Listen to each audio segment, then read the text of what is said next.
اور جواب خود ہی دیا کہ اس کی وجہ نہ ہندوؤں کی تنگ نظری ہے نہ انگریز کی چال، یہ اسلام کا بنیادی تقاضا ہے۔ تو یہ اسلام کا بنیادی تقاضا تھا۔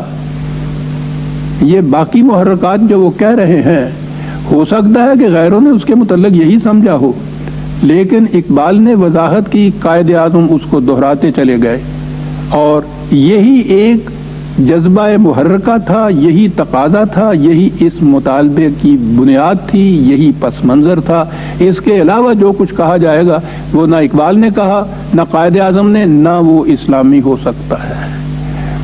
تو اس مملکت کے اندر جب وہ ملوکیت جو تھی اس کا ٹھپا اترے گا تو کیا کیا چیزیں باقی نہیں رہیں گی؟ انسانوں کی حکومت باقی نہیں رہے گی، اس کی کوئی شکل بھی کیوں نہ ہو۔ نظام سرمایہ داری باقی نہیں رہے گا، اور مذہبی پیشوائیت باقی نہیں رہے گی۔ یہ تینوں چیزیں صدر اول کے اسلام میں نہیں تھی، ان کا نام بھی کہیں نہیں ملتا۔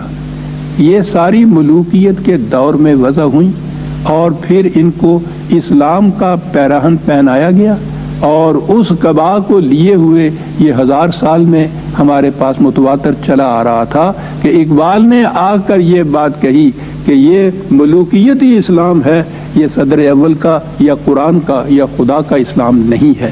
یہ تھی وہ خصوصیت جس کی بنا پر مطالبہ پاکستان کا کیا گیا اور پاکستان کو حاصل کیا گیا۔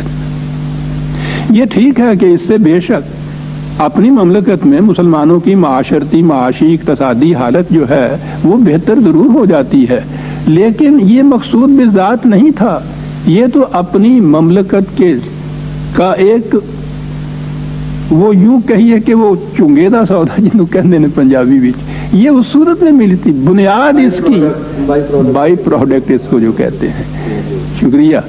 یہ اصل میں یہ اسلام کا تقاضا ہے، جو اقبال نے جو کہا تھا نا سن 30 میں کہ اگر اسلام ہے اور اپنی مملکت نہیں ہے تو اسلام نہیں ہے، اور مملکت ہے تو اسلام اس کے اندر ہے تو مملکت اسلامی نہیں ہے۔ تو یہ تو اس تقاضے کی بنا پر مطالبہ کیا گیا تھا پاکستان کا۔ بے شک پاکستان کا تصور تو علامہ اقبال نے دیا، لیکن اسے حاصل کیا قائد اعظم نے، اور یہ بات بھی معلوم ہے کہ قائد اعظم ایک عمر نیشنلسٹ خیالات کے حامل رہے، اور جس وقت علامہ اقبال نے پاکستان کا تصور دیا تھا اس وقت وہ ہندوستان کے حالات سے مایوس انگلستان میں بیٹھے ہوئے تھے۔ تو ان کے خیالات میں یہ انقلاب کس طرح سے واقع ہوا؟ ہاں ڈاکٹر صاحب،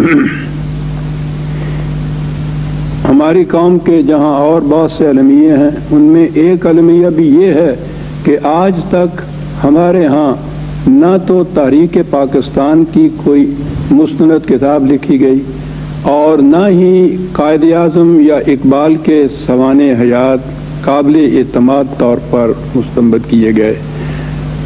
ان کی عدم موجودگی میں پھر مختلف اشخاص کے نام لیے جاتے ہیں، اور اس کے لیے کچھ تردید کا ذریعہ ہی نہیں ہوتا، جو جس کے جی میں آئے وہ کہہ دے۔ تو ہمیں اس سوال کے جواب کے لیے بہرحال قرائن اور شواہد پر ہی انحصار کرنا پڑتا ہے، یا کہیں سے کوئی ایسی چیز تائید میں مل جائے جسے تاریخی کہا جا سکے۔ اقبال کی عظمت اس میں بھی ہے کہ بئی ہمہ بالغ نظری، وہ اپنے متعلق کسی غلط فہمی میں مبتلا نہیں تھا، وہ اپنی حدود استطاعت سے بخوبی واقف تھا۔ وہ جانتا تھا کہ اس عظیم مقصد کے حصول کے لیے جس کے لیے مطالبہ پاکستان کیا گیا تھا، جس قسم کی قائدانہ سیاسی اور تنظیمی صلاحیتوں اور خصوصیتوں کی ضرورت ہے، یا تو وہ ان کا حامل نہیں، اور یا اس کی گری ہوئی صحت اور مضمحل توانائی اس کشمکش کی حریف نہیں ہو سکتی جو اس کے لیے ناگزیر تھی۔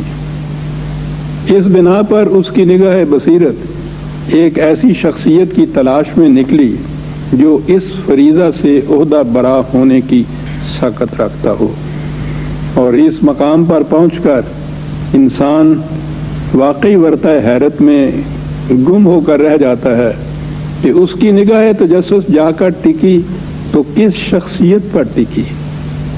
اس شخصیت پر جس کے متعلق آپ نے خود ہی اپنے سوال میں یہ فرما دیا کہ جس کی ساری زندگی اقبال کے نظریات اور تصورات کے یکسر خلاف تھی۔ یہ شخصیت تھی محمد علی جناح کی،